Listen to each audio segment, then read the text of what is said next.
这女孩要回来的消息时，贾千金就在饭里加了10倍魔鬼辣，只为让她当众出糗。很快，女孩就控制不住的狂吐鲜血。顾延彻目睹全程，脸上满是震惊，脑海里竟想起顾婉宁的心声：吐血了，好疼，好疼啊！但她终于要死了，那心声竟带着笑意。哈哈！顾延彻死死盯着顾婉宁嘴角的血，满脸不可置信。他身后的顾泽野也吓傻了，僵在原地。顾延彻瞬间回神，一把将顾婉宁打横抱起，冲着顾泽野怒吼：还愣着干嘛？送医院啊！顾泽野如遭雷击般惊醒，立刻疯了似的冲向车库开车。车上，顾泽野强行撑开顾婉宁的眼皮检查瞳孔，下一秒，他声音嘶哑的大喊：大哥，瞳孔在扩散，快点！顾延彻毫不犹豫，立刻拨通了顾晨的电话：老二，妹妹出事了，青青怎么了？顾晨的声音满是紧张。听到顾青青的名字，顾延彻瞬间沉默了。电话那头的顾晨顿时松了口气，语气轻蔑：顾婉宁又在玩什么把戏？车子刚停稳，顾泽也就抱着他冲进急诊室。本以为他在演戏的顾晨，看到他惨白的脸和满身血迹后，脸色骤变。大哥，他怎么了？顾延彻声音发颤。几分钟前他一直在吐，吐着吐着就吐醒了，然后人就休克了。话音刚落，人就被推进抢救室，各种管子迅速插满他全身，冰冷的仪器声滴滴作响。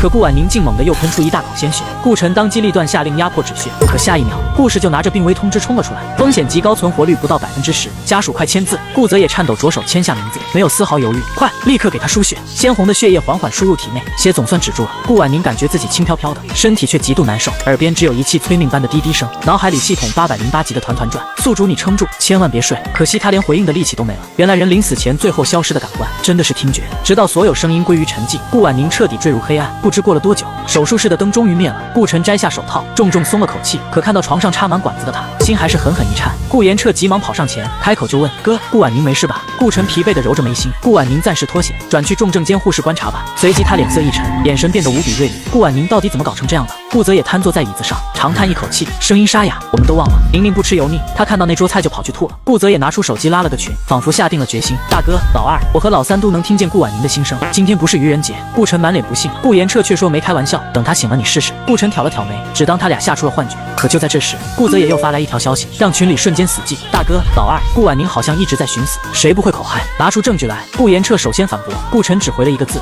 片刻沉默后，顾泽也终于说出藏着的秘密：今天我本想吓唬他，假装要把他赶出家门，然后我就头也不回的走了。可我跟上去一看，他竟直挺挺冲进了车流。要不是我反应快，群里顿时一片死寂。割腕吞药我们只当是威胁，可冲进车流只有一个解释，他是真的想死。顾泽也心里突然冒出一个念头：一个人到底要受多大委屈才会这么决绝的去死？他们是不是该去查一查那个他们无条件信任的顾青青？与此同时，顾青青正砸着东西泄愤，系统提示音却冰冷响起：3位哥哥好感度同步减5。他手一抖，杯子应声碎裂。怎么可能？一群废物！等顾婉宁再睁眼已是2天后，他从 ICU 转入普通病房，手背上还扎着针，居然没死成，真是太可惜了。病房里空荡荡的，顾婉宁静静望着窗外，脑海里系统808激动的快哭了。为了救他，他耗尽大半能量。我真是个天才系统，宿主大大，你终于醒了。脑中鬼哭狼嚎的电子音吵得他头疼，真想再死一次。醒了。这楼少说也有6、7层，跳下去应该能死透了吧？门口的男人却猛地一震，锐利的目光扫向他。顾婉宁明明一言未发，他这是什么反应？先把针拔了，方便跳楼。顾婉宁心里刚冒出这个念头，一只大手就死死按住他。你想干什么？男人厉声质问。他抬眼看着他，有点眼熟又想不起来。他愣住了，胃出血还能失忆？想起来了，是他二哥顾晨。顾晨松了口气，语气难得温和：身体怎么样？还好吗？可他话音刚落就僵住了。不对，顾婉宁根本没张嘴，那声音哪来的？他瞬间明白了大哥和老三的话，这不是幻觉，是顾婉宁的心声。他真的在想方设法的寻死。就在这时，顾婉宁清冷的声音响起：我没事，你可以出去了。你堵在这，妨碍我了。男人额角青筋暴起：妨碍你什么？跳楼吗？他声音温柔却强势：我是你的主治医生，你赶不走。随即勾起一抹玩味的笑。顾婉宁浑身恶寒，这人有病吧？吊瓶快空了。两人一言不发，他心里盘算着，在医院自杀不明智，肯定被秒救。顾婉宁不怕死，但怕疼啊。顾晨听着他的心声，想起他吐血时惨白的脸。突然，顾婉宁想起一件事：你有个助理叫安旭旭吧？男人愣了愣，点了头。他心里开始复盘，安旭旭喜欢男人，暗恋他二哥，爱而不得就偷文件栽赃，要不要提醒他？顾婉宁正想着，顾晨的脸色却越听越沉。自己的助理对自己有龌龊心思，得不到就毁掉，简直恶心至极。而现在正是安旭旭偷资料的时候。按原剧情，他现在该陪着顾青青，却守在这儿。顾婉宁被盯得烦躁：你没工作吗？我手机调你办公室了，帮我拿一下。一个快死的人还惦记手机，真可笑。顾晨听到他的心声，却顾不上他，猛地起身冲向办公室。他必须去确认，一个男人竟对自己有那种想法。他只觉得一阵反胃。下一秒，他推开办公室的门，只见安旭旭正一脸慌张，看到他失手一抖，一份文件啪地掉在地上，那可是国家级的医疗机密，这要是泄露，后果不堪设想。你在干什么？顾晨的声音冰冷刺骨。安旭旭脸色惨白，那个让他痴迷的男人，此刻看他的眼神像在看死人。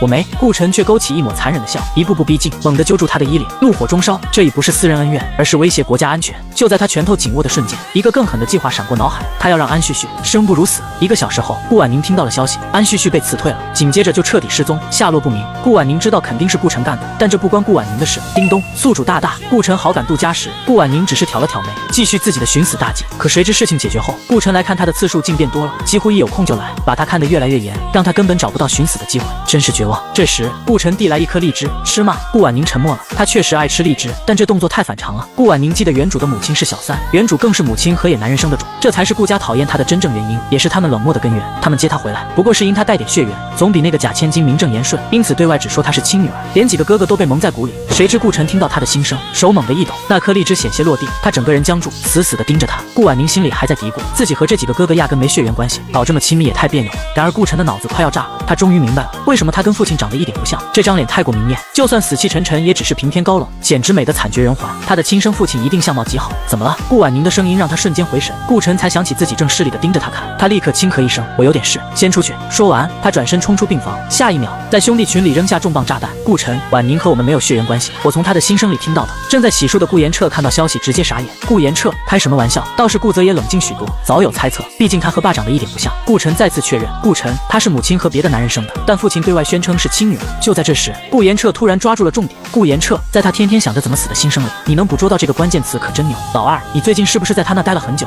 顾晨愣住了，没想到这傻弟弟竟如此敏锐，他只回了2个字：顾晨有空。说完，他立刻关掉手机，因为新的病人已经来了。与此同时，顾婉宁终于软磨硬泡，换来了一次出门放风的机会。虽然明天就出院，但他总感觉不出来会错过什么大瓜。顾婉宁走在路上，今天人很少，可路过花坛时，突然听见窸窸窣窣的声音，紧接着砰的一声巨响，像是什么人重重摔了下来。在一个极其隐蔽的角落里，有人。他毫不犹豫地走了过去，反正巴布的好奇心害死猫，那可真是谢天谢地了。顾婉宁缓缓走进那个隐秘角落，竟发现一个秘密基地，一个少年正瘫坐在地，旁边是断掉的绳子和树枝。他跪在地上猛烈咳嗽。他走近一看，好家伙，这少年脸白如纸，毫无血色，但那双棕褐色眼睛却格外惹眼，眼角下垂泛着红晕，眼中更是布满血丝，脖子上还有一道触目惊心的勒痕。他穿着病号服，受得一阵风就能吹倒，浑身都是死气。顾婉宁上下打量着他，哟，上吊呢？这女孩要回来的消息是，假千金就在饭里加了10倍魔鬼蜡，只为让她当众出糗。很快，女孩就控制不住的狂吐鲜血。顾延彻目睹全程，脸上满是震惊，脑海里竟想起顾婉宁的心声：吐血了，好疼，好疼啊！但她终于要死了，那心声竟带着笑意，哈哈。接上集，少年猛地抬头，警惕又惊异地看着他，他好像听到了他的声音，可他明明一个字都没说。他满脸疑惑，眼神里全是荒唐。顾婉宁上前一步看着他，他以为他要灌鸡汤，结果他慢悠悠地开口：你这地方选的不行，这树枝太细也太软，根本撑不住你的体重。说着，他还指了指旁边一根更结实的树枝，你可以挑这个来试一试。少年彻底愣住，这辈子第一次有人教他怎么死，而且这人还挺神秘。其实我可没想那么多，我只是觉得拦着真心寻死的人最是残酷。我的思路很简单，他要真执意想死，我绝不拦着。但凡他还有一丝求生欲，我就可以劝一下，只需要一个动作，一个眼神，告诉我他还想活。白毅沉默了，他抿着唇，不确定自己是不是真的想死，只觉得活着毫无希望，死了反而解脱。可眼前这个少女让他混乱的脑子飞速运转，他看过不少小说，得出一个结论，他能听见他的心声。少年抬起头，对上他那双含着水光的眸子，觉得他明明长得明艳娇俏，却偏偏死气沉沉，好像天塌下来都一脸平静。他不敢确定这是不是压力太大出现的幻觉，但即便如此，也让他的生活多了一抹色彩。我被他直勾勾盯着，有些不自在。突然我脑中闪过一个念头，这不就是白家那小少爷白毅吗？书里说他自杀2次未遂，后来被女主所救，还一见钟情。不过他身世也怪惨的，母亲身亡，父亲失踪，亲戚们都想来分一杯羹，他年纪太小扛不住，最后才想用死来一了百了。然而我心里还藏着个更大的秘密，我记得他父亲其实还活着，母亲也是假死，只是因为特殊原因，后面具体是啥我给忘了，但我记得后来这小少爷为了复仇，把整个白家都牢牢掌控在手里。谁知我心里想的这些，白毅竟全都听见了，心中瞬间掀起惊涛骇浪。他不知道这一切是不是真的。终于，他用嘶哑的声音轻轻叫了我一声姐姐。少年抬起头，眼神里爆发出惊人的光亮。假如这一切都是真的呢？他不能放弃任何见到父母的可能性。那少年突然说出3个字：我想活。他话音刚落，整个人如释重负，接着用渴望的眼神死死盯着我，拳头攥得死紧。我直接愣住，想活？我一时语塞，根本不知道该说什么。然而白毅很有眼力劲地接了下去。可是我不知道该怎么活下去，我不知道该信仰什么。他无助地拽着我的衣角，那模样可怜巴巴，我心里咯噔一下，看来还是得劝。可我的思路永远是大不了就死，我哪会劝人啊？真是要了我的老命。就在这时，远处传来一道熟悉的声音：又来搞事了，你们在干嘛？那声音娇滴滴的，还带着震惊。不用想，就是我那好妹妹顾青青又跑来作妖了。我心里冷笑一声，哟，顾青青来了，看来她那个破系统定位还挺准。白毅对这种豪门争斗自然门清，一看那柔弱少女，就知道是白莲花那挂的。此刻顾青青正死死攥着手里的糖果，眼中嫉恨快要溢出来，她正咬牙切齿地问她的系统：顾婉宁怎么也在这里？可恶，说不定她早就知道了，会出血就是为了接近白毅。如果我能听见，绝对要大喊冤枉，为个男人让自己那么受罪，我可不干。看顾青青这表情，又在憋什么坏水吗？服了，每次看见顾家人我都想死，我真的不爱勾心斗角。我面无表情的开口：我没干嘛，你来干嘛？顾青青立刻收起表情，恢复病弱美人的模样。我本来是想来看姐姐的，没想到姐姐在这里啊。还光天化日之下和一个男人，我只觉得好笑。可下一秒，我突然反应过来，我俩现在的姿势，一个身形单薄、外表脆弱的少年，双膝微弯跪在地上，纤细的手指死死揪住我的衣角，像只受惊的小鹿。而我，一个面容明艳的少女，正静静地站着低头看他。这画面怎么看怎么引人遐想。我懒得理会顾青青漏洞百出的话，直接弯腰扶起少年。白衣可怜巴巴地望着我，姐姐，我叫白衣，你叫什么名字？顾婉宁。我无所谓的报上名字，留个名而已，又要不了命。就算来寻仇我也奉陪。可他为什么总眨巴着无辜的眼睛？这股劲儿怎么莫名眼熟，跟顾青青那茶艺还挺像。白衣忽然笑了，好像看穿了我的想法。被晾在一旁的顾青青肺都要气炸。顾婉宁，我跟你说话呢。我这才像刚发现他似的，慢悠悠转过头，真不想搭理。我在心里默默吐槽，谁来替我回个话？为这种人费脑子，真是烦死了。就在这时，白衣突然拉住我的手，姐姐，这个丑八怪怎么这么烦人啊？他见我一脸不爽，竟主动站队。既然我讨厌这女人，那他就跟着一起讨厌。我正懒得回怼，没想到他主动帮忙，于是我顺着他的话说，对，咱们不理他。这话一出，顾青青当场气炸，凭什么？凭什么白衣会讨厌我？她可是女主角，她可是有系统的人，怎么会落得这种下场？可她偏偏挤出假笑看着白衣，小弟弟，你也是我姐姐的男朋友吗？啊，抱歉，我说的是朋友，姐姐我不是故意说漏嘴的。说着他眼眶就红了，又想抹黑我，这招数真够烦的。我冷冷开口，抱歉啊，顾青青，我是人，听不懂狗叫。顾青青秒懂，顾婉宁在骂他是狗，他恨得咬牙切齿，这才明白抹黑他根本没用，人家压根就不在乎。这顾婉宁绑定系统后简直判若两人，他绑的究竟是什么逆天系统？顾婉宁懒得理他，白衣却机灵的接茬，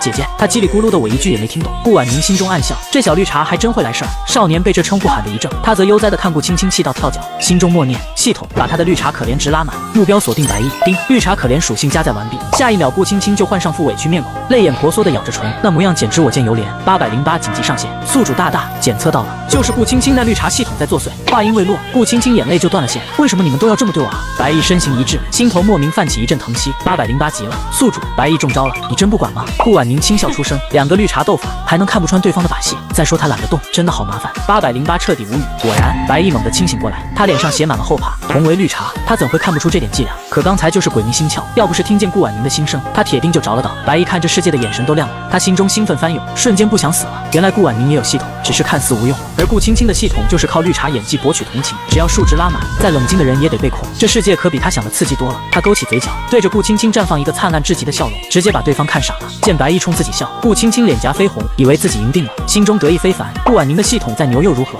还不是个中看不中用的花架子，哪像自己的系统轻易就能蛊惑人心。可他正得意忘形，白衣却冷不丁开口，怎么？他动手打你了？他面无表情地送上致命一击。还有，这位姐姐，你眼睛是抽风了吗？顾婉宁差点没绷住笑喷，看讨厌鬼吃瘪自己还不用动手，简直爽翻了。他心里对系统说，瞧，人家自己就能搞定，我出手纯属多余。系统808陷入了沉默。白衣偷听到顾婉宁的心声，乐得像只被主人表扬的小狗，尾巴都要翘上天了。说真的，顾婉宁总感觉哪里不对劲，可脑中那声音一响，他就头痛欲裂。算了，不自找苦吃，反正也待不了几天。顾青青的脸色就难看到了极点。系统，这到底怎么回事？肯定是对方系统动了手脚。他暗骂一声废物，场面瞬间尴尬到极点。恰在此时，一阵脚步声传来，系统也发来提醒。顾青青立刻哭得更凶了。顾婉宁掀了掀眼皮，便心中有数，这小绿茶是瞧见顾晨和顾言撤回来了。身后的白衣则攥紧了他的衣角，眼神阴沉地盯着来人。他出身豪门，对谢家真假千金的传闻早有耳闻。都说真千金蛇蝎心肠，妄图抢婚，而那假千金却柔弱善良，美若天仙。但眼前的现实却与传闻截然相反。果不其然，顾晨和顾言彻看见哭成泪人的顾青青，心都揪紧了，立马冲过去扶她。顾青青顺势倒进两人怀里，呜咽着：“哥哥，姐姐为什么要那么骂我？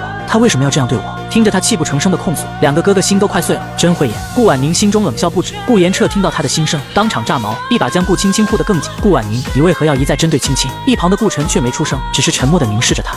真能演，看来上次的教训还不够深刻，怎么就不能消停一天呢？累了，真想一了百了，愿这世上再没有勾心斗角。阿门。于是顾婉宁只是轻描淡写地问了句：“你们亲眼看见了？”他身后的白毅听到这心声，差点没憋住笑出声，而顾婉宁那俩哥哥却为他的反应感到悲哀，简直可笑至极。顾晨果然当场愣住，被他一句话堵得哑口无言。他这才意识到自己压根没看见他欺负顾青青，只听见哭声就定了罪。一瞬间，他对顾青青的怀疑终于萌芽。顾青青心中警铃大作，糟糕，他的绿茶系统还在冷却期，1周只能用1次。顾婉宁心中冷笑，这群豪门傻子竟看不穿顾青青的小把戏。没猜错的话，他的技能有冷却时间吧？系统808沉默一瞬，是的，宿主。这下顾婉宁更觉好笑了，也为原主感到不值，真是带了副厚厚的滤镜，反正怎么看都是我的错，对吧？这话一出，顾晨和顾言彻浑身一僵，才发觉自己似乎一直偏袒着顾青青，不管顾青青说什么他们都信。可顾婉宁才是他们的亲妹妹，得到的待遇却连顾青青的一半都不到。霎时间，两人都陷入了沉默。顾青青见状有些懵，不知道这哭戏还要不要演下去。就在这时，白毅将他的衣角攥得更紧，顾晨和顾延彻这才把目光投向他。之前他们的注意力全在顾婉宁身上，完全没留意到这个少女，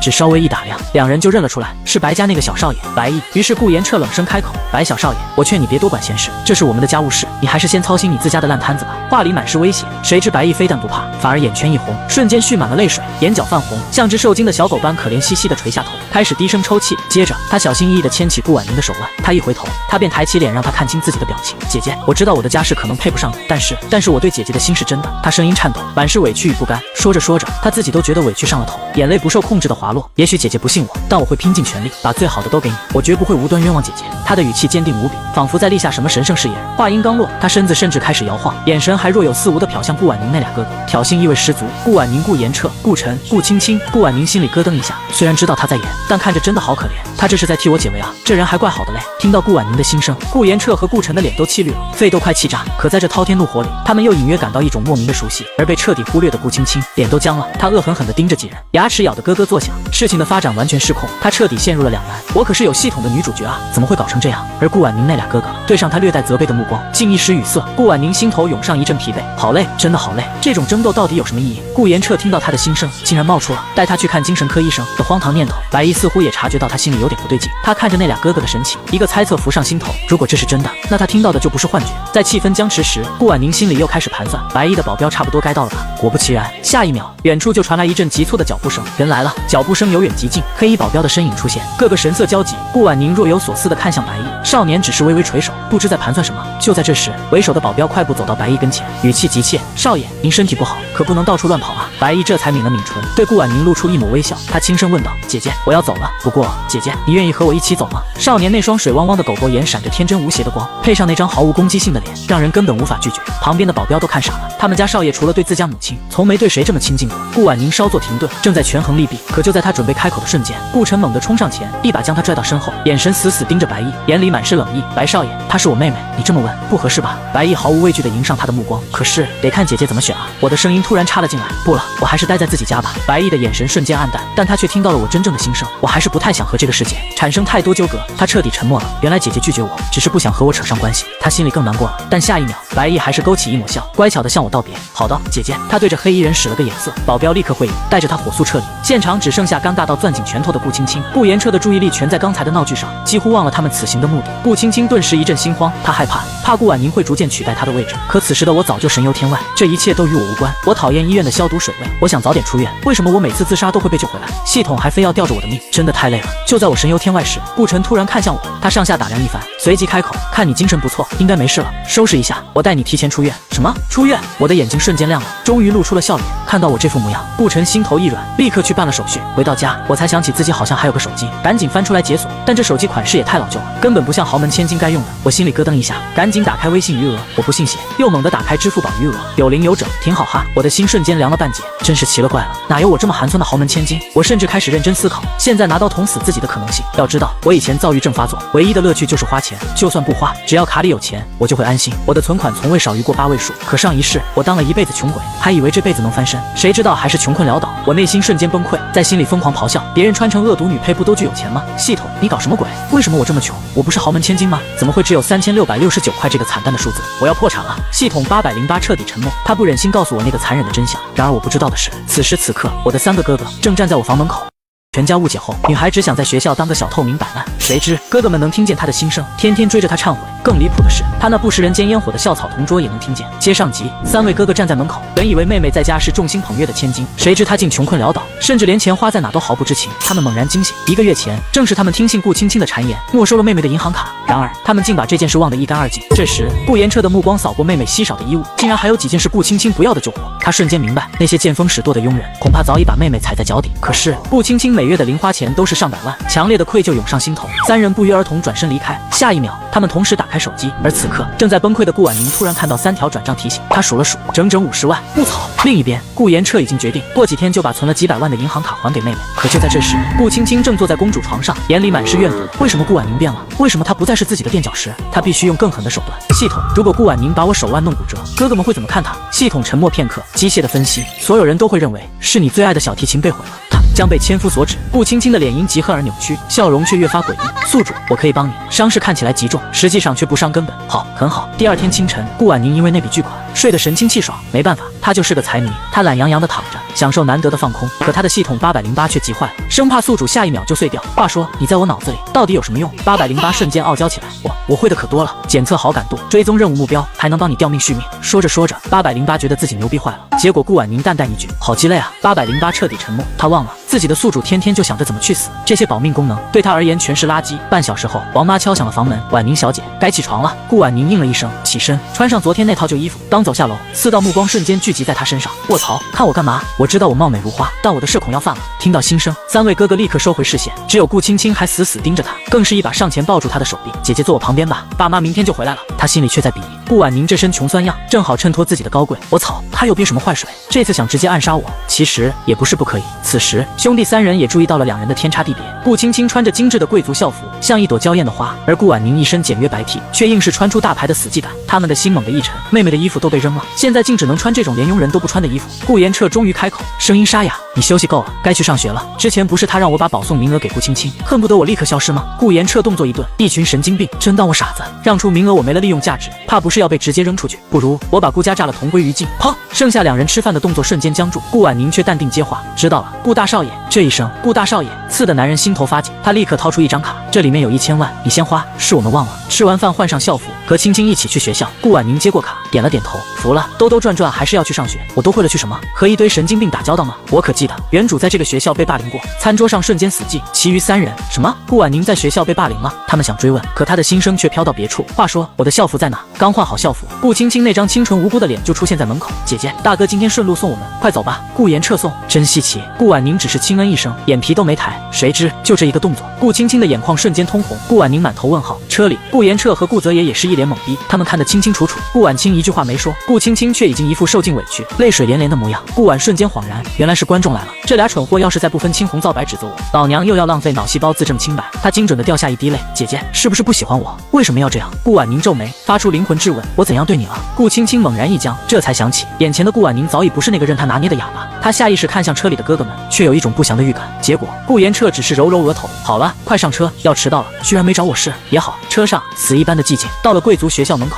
，3人下车，瞬间吸引所有目光。明明穿着同样的校服，顾婉宁那股厌世的清冷气质，竟将身旁精致的顾青青衬得有些虚假。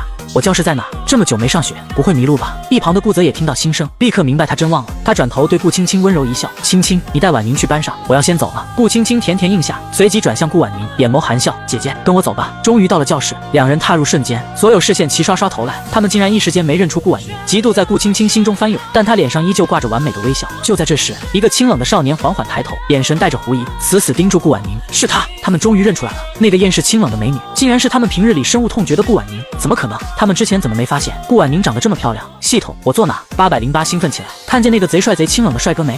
就是他同桌。顾婉宁想起来了，原著里提过他，谢晋，一个对女主示好都无动于衷的冰山。他径直走向少年，坐下。谢晋感觉更奇怪了，这个同桌明明没开口，声音却在他耳边响起，越来越像恐怖片了。他依旧保持着清冷高贵，只是淡淡瞥了他一眼。他看我干嘛？谢晋这次真的惊了，他确定顾婉宁的嘴唇根本没动，难道是自己学习压力太大，出现幻听了？可这些题对他来说明明很简单，哪来的压力？更奇怪的是，这个同桌以前总是小心翼翼，现在却看起来无所畏惧。808这节课是什么？我不知道，你不是系统吗？2人的对话在谢晋耳中却是一串刺耳的消音，他感觉耳膜要炸了，于是他轻声开口：这节课是数学，谢谢谢同学。世界中言彻静，可一整节课。顾婉宁昏昏欲睡，心声全是好困、好闲、好无聊。莫名的，一向认真听讲的学神谢晋竟然也开始犯困。突然，他感到顾婉宁的视线落在他身上。谢晋17岁，谢家2少爷，7岁智商超群，13岁被绑架后患上幽闭恐惧症，好标准的小说男主设定。谢晋神情越来越古怪，幽闭恐惧症的事只有至亲知道，他怎么会知道？他心里的猜测越来越强烈，这声音会不会就是顾婉宁的心声？下课铃一响，少女瞬间瘫在桌上，还是百般适合我。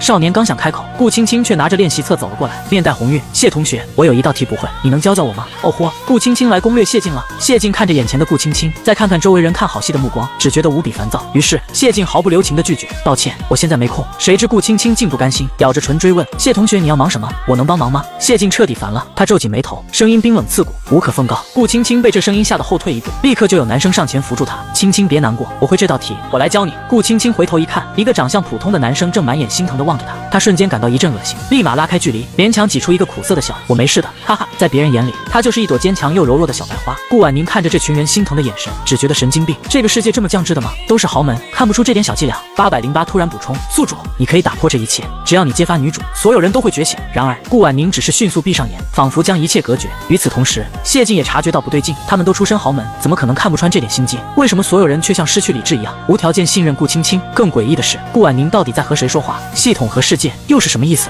他越想越头痛，仿佛一股神秘力量在阻止他思考。顾婉宁打了个哈欠，起身准备去厕所，可他刚走到楼梯口，手腕就被人猛地攥住。他烦躁转头，只见一个帅气非凡的少年正高傲地盯着他。少年还自认很酷地撩了下头发，有点油腻。就在这时，系统发出尖锐的报名声：宿主，这是本书男主楚生。这个油腻男是男主？没开玩笑吧？就是他。在楚生眼里，顾婉宁此刻的发呆，就是像从前一样对他犯花痴。他勾起一抹自认帅气的笑容，缓缓开口：顾婉宁，别不识好歹，把保送名额让给青青，再来求我，我可以勉强给你3次约会，还能加回你微信。顾婉宁静静看着他，1分钟后，缓慢地吐出几个字：然后呢？楚生瞬间皱眉，感觉一拳打在棉花上。这个女人什么时候变得这么贪心？他直接下令：现在马上去校长室，把名额让给青青。顾婉宁直接翻了个白眼，有病吧？说完转身就走，楚生却死死拽住他的手不放。顾婉宁挣扎了一下，竟然没挣开，死小子，力气还挺大。他彻底烦了。下一秒，少女猛地抬手，一巴掌狠狠甩在楚生脸上，清脆的响声吸引了所有人的目光。楚生捂着脸，满眼不可思议，一个鲜红的巴掌印迅速浮现。顾婉宁眼神冰冷，一定要逼我抽你。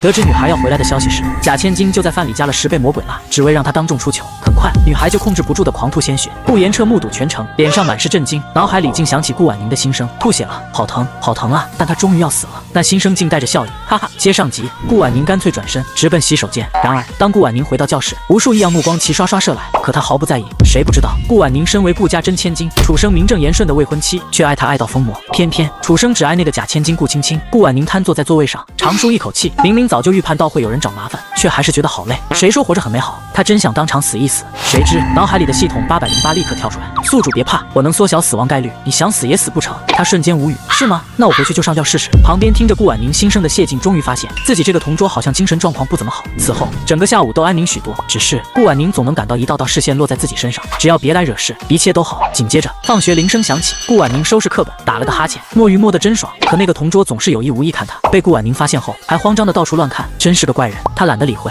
谁知一抬头，顾青青竟然不见了。顾婉宁顿时头疼，这女人又在耍什么心机？顾青青又在搞什么鬼？顾婉宁下楼来到校门口，却根本找不到人。更绝的是，别墅区一般的车子根本进不去，这意味着她要顶着大太阳步行10几分钟。她这么虚，又这么阴暗，根本见不得光。我服了，我现在就去买根绳子吊死算了。这么想着，顾婉宁竟然真的转身朝着小卖部走去。系统808发出刺耳尖叫：宿主，万万不可啊！可就在他准备赴死时，一个阴影突然笼罩下来。顾婉宁猛一抬头，对上一张含笑的俊脸：姐姐，好久不见啊！竟然是白衣，她怎么会在这里？白衣笑得像个小甜弟，眼神却有些可怜兮兮。姐姐，我可以载你一程吗？顾婉宁实在找不到拒绝的理由，只能点头。麻烦你了，谢谢。少年眼中闪过一抹灰暗，快得让人无法捕捉。不用客气的，姐姐。两人随即上了车。顾婉宁并不知道，白衣一直在校门口转悠，只为等他出现。而顾青青的消失，恰好给了他这个亲近他的绝佳机会。车上，顾婉宁有些疑惑地问：你也在这里读书？我以前怎么没见过你？白衣立刻给出一套完美说辞：姐姐，我刚转来几天，家里人说这里教学资源好，他倒也没怀疑。接着，顾婉宁感觉真的很累，不想再交流。少年也很识趣的没有再说话，只是微微向他靠近。突然，一个急刹车，他的手不小心触碰到顾婉宁的手背，下一秒却又像触电一般猛然收回。由于车是豪车，李司机和保安说了几句，车子便直接开进了别墅区。车在顾家大宅门口停下，顾婉宁道了声谢，转身下车。然而一走到门口，顾婉宁就明显感到气氛不对，佣人们全都畏畏缩缩，她倒是无所畏惧。可刚一进门，一个玻璃杯子就迎面砸来，顾婉宁下意识一躲，轻而易举的避开。开玩笑，玻璃杯砸不死人还很痛，她可没兴趣和身体玩 SM。嚯，这是干嘛？顾青青又说什么？顾婉宁一抬眼就看见一个气喘吁吁的中年男人和一个泪流满面的中年妇女，正是他的父母。旁边是哭泣的顾青青和安慰他的顾泽野以及顾延彻。这个顾延彻真闲啊，霸总都这么闲得慌吗？明明上一世早就习惯没有父爱母爱，为什么这一辈子还是会难受？顾婉宁正想着，父亲的怒吼就砸过来：你还好意思回来？在学校删除家小少爷的脸，你怎么敢的？今天还不和你妹妹回家？顾婉宁听着这些话，只感觉胸口越来越闷，手也开始发抖。爸爸，你不要怪姐姐了，姐姐一定不是。顾青青又开始表演，啪一声脆响，震慑全场。闭嘴，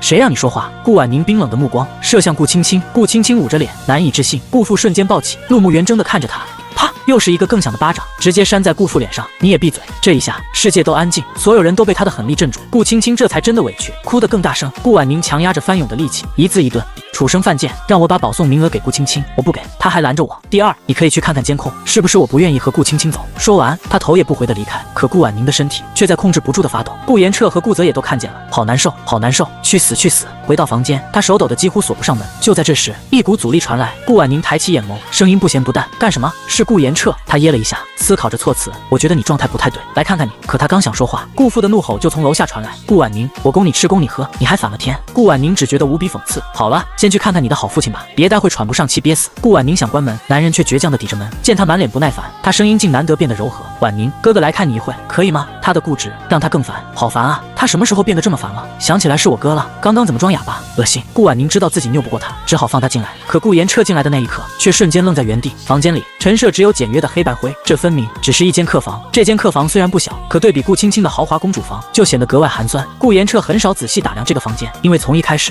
他就对顾婉宁充满敌意。毕竟他很满意那个娇娇软软的妹妹。可顾婉宁回来时，含胸驼背，自卑到不行。她手上全是茧子，看上去唯唯诺诺，一个仙女，一个凡人。这就是顾青青和她的天壤之别。他们一家都是天之骄子，怎么能接受一个乡野村姑当妹妹？更何况养了10几年的妹妹竟不是亲生，而这个亲妹妹不仅是个什么都不会的野丫头，还处处陷害青青。于是他们加倍弥补顾青青。可是现在顾延彻猛然惊觉，他们好像忽略了什么，顾婉宁才是那个最需要被补偿的人。更何况自从上次车祸之后，他就彻底变了。想到这里，他的眼神愈发复杂。与此同时，客厅里顾泽也安抚着父亲，却下意识朝顾婉宁的卧室看去。大哥还没下来，他知道顾延彻还在顾婉宁的房间，他心里有个巨大的疑问：为什么父亲明知顾婉宁不是亲生，却还要接回来，甚至不告诉他们真相，也不愿好好对他？这件事处处透着诡异。就在这时，顾母抹着泪开口：“老公，有话好好说，别打孩子。”顾父嘴唇动了动，却什么也没说，仿佛藏着一个巨大的秘密。而顾青青则扭头看向顾泽野，声音软糯：“哥哥，你去劝劝姐姐，给父亲道个歉吧，我没关系的。”一番话说得滴水不漏。可顾泽野却满心疑惑，难道不是他们冤枉了顾婉宁吗？为什么到头来反倒是顾婉宁需要道歉？他正语塞，顾父欣慰地看着顾青青，眼中是从未给过顾婉宁的柔情，还是青青懂事？臭小子，你还不快去！顾泽野却一动不动，他知道这个父亲早已没了实权。顾父见他不动，顿时更加烦闷。顾泽野终于呼出一口气，直视着父亲：“爸，你为什么就是不愿意调查清楚？这只是青青的一面之词。”话音刚落，顾青青瞬间惊住，她的指甲狠狠陷入掌心，手不受控制的颤抖。怎么会这样？以前的顾泽野绝不会说这种话，是顾婉宁的系统，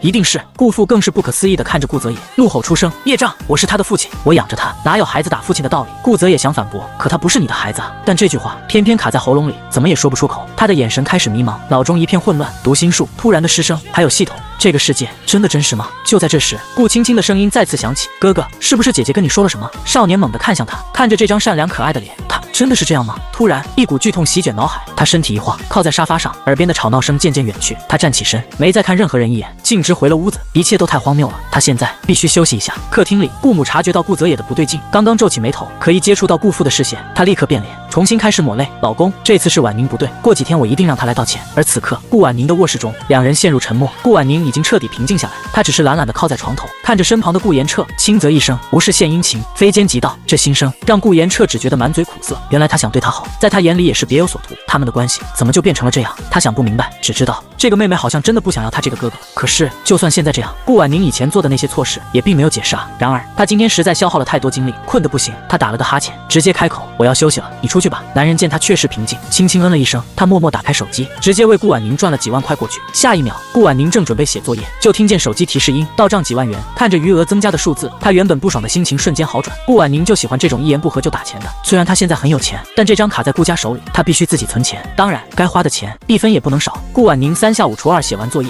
就在这时耳边却突然响起一道尖锐的声音：“系统，顾泽野怎么突然长脑子了？”顾婉宁瞬间惊住，我操，这是顾青青的心声。女孩明明只是个穿书女配，谁知一觉醒来，竟然能听见绿茶妹妹和她系统的密谋。顾婉宁的系统功能究竟是什么？抱歉宿主，对面系统比我高级，我检测不到。绿茶妹妹气急败坏的声音从隔壁墙壁清晰传来，顾婉宁惊得下巴都合不拢，我靠系统，什么情况？然而绿茶妹妹的声音再次响起，阴冷无比，看来要提前实施那个计划了。她竟要在隔壁自爆计划，这下她彻底清醒，竖起耳朵听了一晚上墙角，根本睡不着。第二天一大早，顾婉宁顶着黑眼圈下楼，谁知刚下楼就对上顾青青那双带着3分阴狠、3分厌恶和4分算计的眼睛。可就在她出现的瞬间，她立刻变脸，挂上甜美笑容，她手上还举着一条闪耀的粉色钻石项链。姐姐你看，这是爸爸给我的礼物。顾青青故意炫耀，接着又转向父亲，天真无邪地问：“爸爸，姐姐的礼物呢？”然而顾婉宁却清晰听见她的心声：“呵，最受宠的人还不是我，顾婉宁算什么东西？”果然，顾父冷哼一声，没带。他最近真是反了天。他转头宠溺地看着顾青青，轻轻青喜欢这条项链吗？顾青青笑得更甜，却故作为难地看向我。喜欢，可是这样姐姐不会生气吧？一旁的三哥顾泽野默默看着桌上的钢笔，那也是父亲送他的。他抬头看向顾婉宁，那顾婉宁呢？她什么都没有，笑死我了。想看我受挫？不可能，我根本不在意这个家。顾婉宁只是淡淡瞥了一眼，面无表情。可她这副淡漠的样子，瞬间点燃了顾青青的怒火。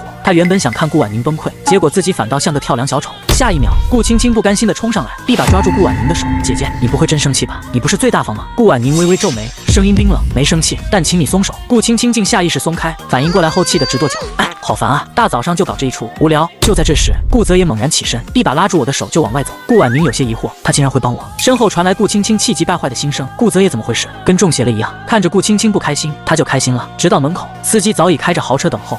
这待遇跟我简直一个天一个地。顾婉宁心里刚感叹完，身旁的顾泽也脚步却微微一顿，他死死拉住他的手，越收越紧。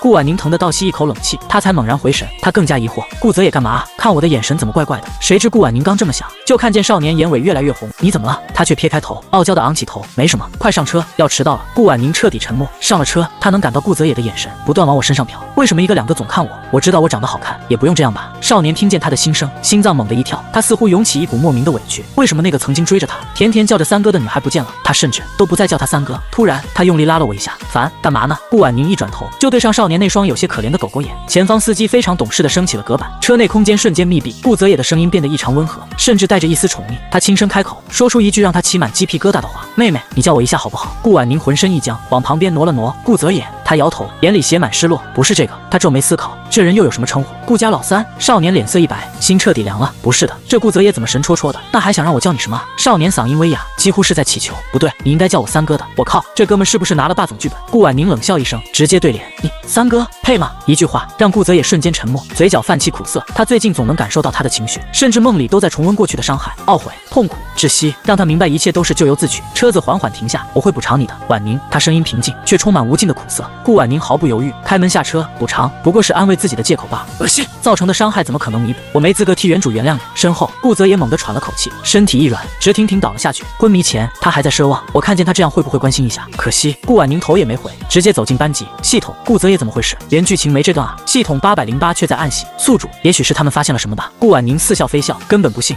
谅你也说不出我被读心的事。下一节是生物课，顾婉宁懒洋洋撑着下巴，等待这位新老师。门被推开，一个发福的中年男人走了进来，他的视线扫过全班，最终落在我身上。先是惊艳，紧接着眼神就染上了明显的嫌恶。这老师眼神怎么色眯眯的，还带着看不起我的感觉？这世界所有人都看不惯我吗？我简直服了，我就是个万人嫌标配。就在这时，顾青青的恶毒心声再次响起。这次我让何老师去搞顾婉宁，看他还怎么狂。顾婉宁瞬间感到生理性不适，这种恶毒的人怎么配当女主？808，这玩意真特妈恶心，怎么当上女主的？系统808欲言又止。宿主大大，你猜猜，你当初为什么会看这本小说？顾婉宁想起来了，是差评和女主恶心人的人设。他狠狠沉默。突然，桌上出现系统面板，宿主攻略进度大涨。攻略进度，给我看看，这玩意还能自我攻略？系统立刻播报：顾泽野攻略进度85%，顾言彻攻略进度41%，白毅攻略进度40%。顾婉宁彻底震惊，这怎么可能？他明明对他们更恶劣了，难道这里的人都是人？那同桌谢晋又是怎么回事？顾婉宁奇怪地打量着他，少年身体瞬间紧绷，耳间泛起粉红，世界未解之谜又多了一个。讲台上的生物老师何力看见顾婉宁和谢晋的小动作，眼神瞬间阴沉。下课铃一响，他立刻走到他桌边，满脸厌恶。下课跟我来办公室。顾婉宁挑了挑眉，将一把小刀揣进兜里，一领口的微型摄像头也已开启。这个何力和顾青青有关系，说不定有原主的把柄，去就去，实在不行就同归于尽。顾婉宁跟着何力越走越偏，直到一间无人的小屋，他猥琐地笑着，一步步逼近，甚至开始解裤腰带。顾婉宁被逼入墙角，退无可退。就在这时，我猛然发力，一脚狠狠踹向他的肚子，男人瞬间闷哼一声，身体弯成虾米。顾婉宁毫不停歇，又一拳砸在他脸上，鲜血从他嘴角溢出。没等他反应，我反手将他摁倒在地，锋利的小刀紧紧抵在他的脖子上。顾婉宁眼神冰冷如刀，语气平静的可怕，别乱动，把把柄交出来。何力眼神惊恐，剧烈的疼痛让他大口喘息。阿咧阿咧，真是个拦不住作死的老师。下一秒，何力声音颤抖，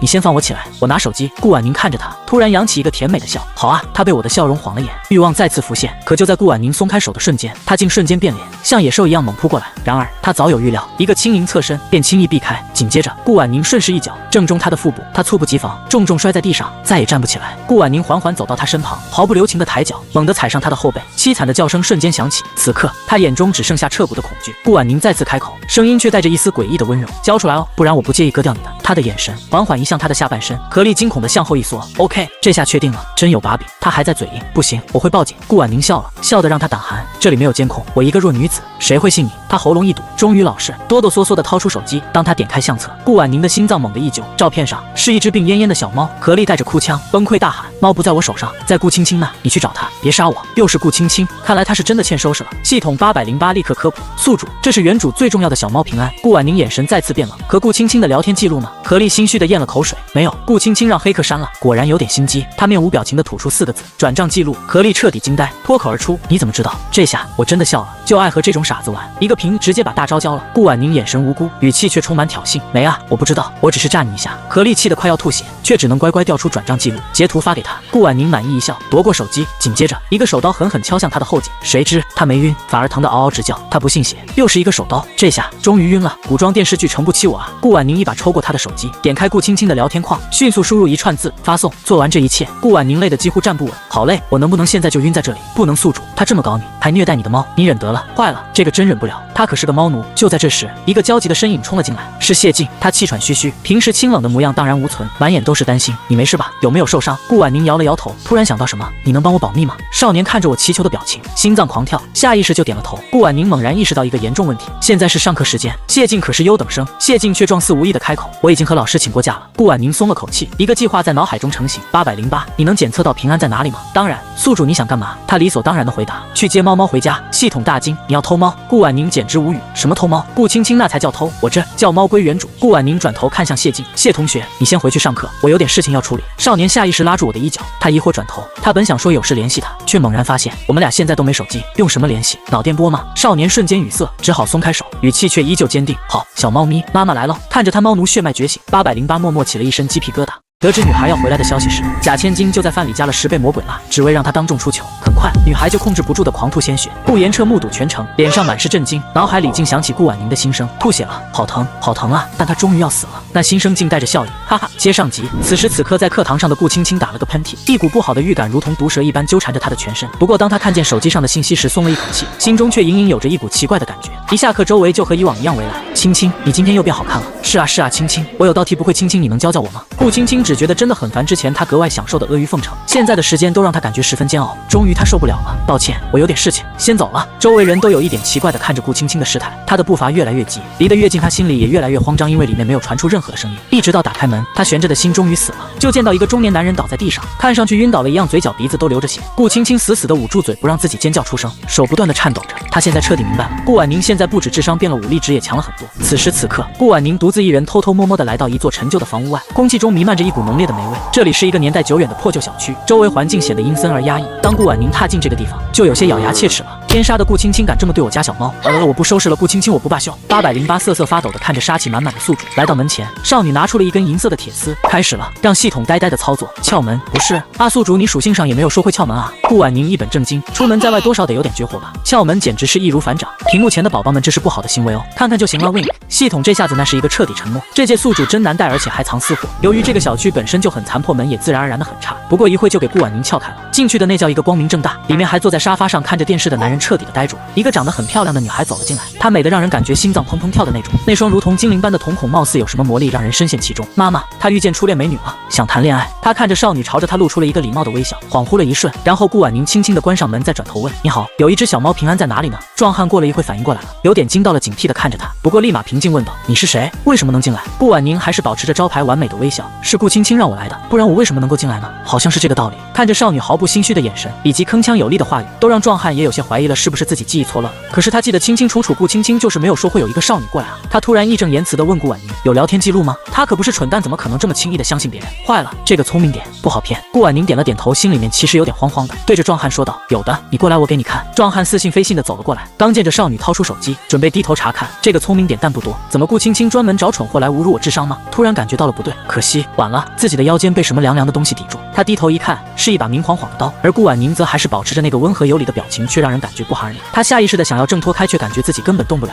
这是怎么回事？难不成是这个少女已经厉害到了用眼神气势压制就可以让人无法动弹？太可怕了！此时此刻，顾婉宁心中想的是：系统你的这个还挺好用哈，808被夸一下已经飘了。那可不，系统出品必是精品。壮汉这下子是真的不敢动了，老老实实的了，毕竟他可不想有钱拿没命花的。喂，现在我给你最后一次机会。壮汉看着少女阴沉沉的目光以及冷冽的气息，颤抖了一下，一下子就怂了，有些汗流浃背回复：去，我带你去。顾婉宁有一些愉悦的勾起唇角，心中有一股莫名的爽感。哎，我装逼成功了，不过好累啊，今天一天都好累。系统这个技能还可以用多久？808查看了一下数据面板，回复道：1分钟左右吧。宿主大大，宿主坚持住，想想你的猫，时间够了，你现在先松开它吧，到时候你见机行事。808的嘴角抽了抽，最终还是不情不愿的答应了。自己这么伟大的能力，竟然是自己宿主拿来偷猫的工具。可是现在好像也只有猫和收拾顾青青能够让宿主提起兴趣了。少女扬了扬头，示意壮汉带着自己去看平安。壮汉发现自己终于能够动了，这下他可谓是彻彻底底的相信了女孩的实力。顾婉宁想让他动就让他动，不由得有点心有一点劫后余生的感觉，狠狠地呼出了口气。他小心地带着顾婉宁去了一个小屋子门口，生怕刀一下子陷入自己的皮肉之中。之前那个顾家小姐也没有说还会有性命之忧啊，这票干完他就金盆洗手了，太可怕了！感觉再遇见几个这个他真的要丧命了。壮汉身体微微颤抖着，哆哆嗦嗦地从口袋里摸出钥匙，然后小心翼翼地将其插入门锁孔中。随着轻轻转动钥匙的动作，那扇紧闭的门缓缓被推开。然而当门打开的瞬间，一股明亮的光芒从屋内窗户照射进来，使得站在门外的少女心中不由自主的一紧。她深深吸了口气，竭尽全力保持声音的平稳，向着眼前的壮汉下达命令：开灯。与此同时，这位壮汉也陷入了头脑风暴之中。他意识到自己确实已经有一整天没有进入那个房间查看那只小黑猫幼崽的情况。这个房间原本就是专门为他设立的活动区域，但那天他只是想让空气流通一下，于是便打开窗户。随后一个突如其来的电话打断了他的思绪，紧接着他匆匆忙忙地关上房门，出去接听电话。接听完了之后就完全忘记了这件事。他现在心里还存在着一点希冀，假如小猫没有跑走呢？可是当他打开灯的时候，房间里面的一切都亮了起来，屋子里面的一切都变得清清楚楚，这里的一切什么都是正常的，有猫粮、饭碗、水碗、小窝，就是没有猫。好了，这下壮汉心中的希冀啪的一下子就没了，心也凉凉的，脑子里面一阵让人难受的不行的眩晕。缓过神来后，在这一刻他发现自己又没法动弹了，以为顾婉宁要杀人灭口了的时候，只见少女缓缓地掏出一根麻绳以及一卷一个纸团，3下5除2就给他捆绑起来，然后堵上了嘴，最后拿走了他的手机。壮汉真的好想报警，有一种但是警察进来的时候会先捉他的无力感，虽然的确会先捉他。808震惊，宿主你竟然是用来干这个的？我以为顾婉宁之前看上去一直淡淡的，虽然也的确是淡淡的，但是她现在不淡淡的了。不是我猫呢？他心里有了一股莫名的害怕，甚至声音都不受控制的颤抖。真奇怪，自己不应该有这么大的情绪波动，可是现在他就是特别着急，情绪几乎不受控制。系统，你现在能检测到平安在哪里吗？他现在怎么样？808知道这下宿主是真的着急了，也有点急，开始启动自己的能力追踪着小猫的位置，然后发现是模糊不清的，只感觉气运光环在隔绝他的探查。不对啊，怎么会变成这样？他之前分明没有检测到有这个。他有些焦虑的团转，他有一种要是这只小猫如果出事了的话，顾婉宁会和顾青青同归于尽的感觉。继续探测中，终于有了一点好消息，火速跑去告诉自己的青青宿主大大，你的小猫平安现在在一个气运之子旁边，我检测不到在哪里，不过我可以肯定，这个人对你的小猫平安并没有什么恶意，甚至还挺喜欢的，应该是准备收养。顾婉宁接受着这个消息，也算是松了一口气。系统看着光屏幕，对着顾婉宁提醒：宿主大大，此地不宜久留啊，你还是先离开吧，可以去一下图书馆、奶茶店之类的地方。顾婉宁缓缓地稳住了身形，头又疼又晕，又是之前的那种半死不活的感觉。过了一会离开了这个房子，呼出了一口气。假如平安能够遇见了一个新的好主人也好，不用跟着他一起吃苦，他现在也不适合有牵挂，只不过他对于这个情感强烈的有一点过。很奇怪，在阴影处，一个少年琥珀色的双眸含着笑意，乌黑的有些凌乱的头发被风吹起，他穿着正式的西装，皮肤苍白，看上去像是吸血鬼贵族的王子，一张脸更是雌雄莫辨的感觉。他半蹲下身子摸了摸小黑猫的脑袋，此时此刻平安用着一双忧虑的眸子看着他，眼神中是迷茫，但是平安几乎是下意识地蹭了蹭面前的少年，喵喵喵了几声，然后扑进了少年的怀中。他好像听懂了什么一样，有些玩味地看着那一抹离开的身影。你说你迷路的那段时间遇见了一个姐姐把你捡回家，她给你取名叫做平安，她挂着一抹很轻很淡的笑容，的确是一个好名字，你以后就叫平安了。是她吗？小猫又喵了一声表示回应。是她啊，好，哪天我一定会带着你登门道谢。少年的声音懒懒的让人分辨不出情绪，然后抱着黑猫转身彻彻底底地隐匿在了黑暗之中。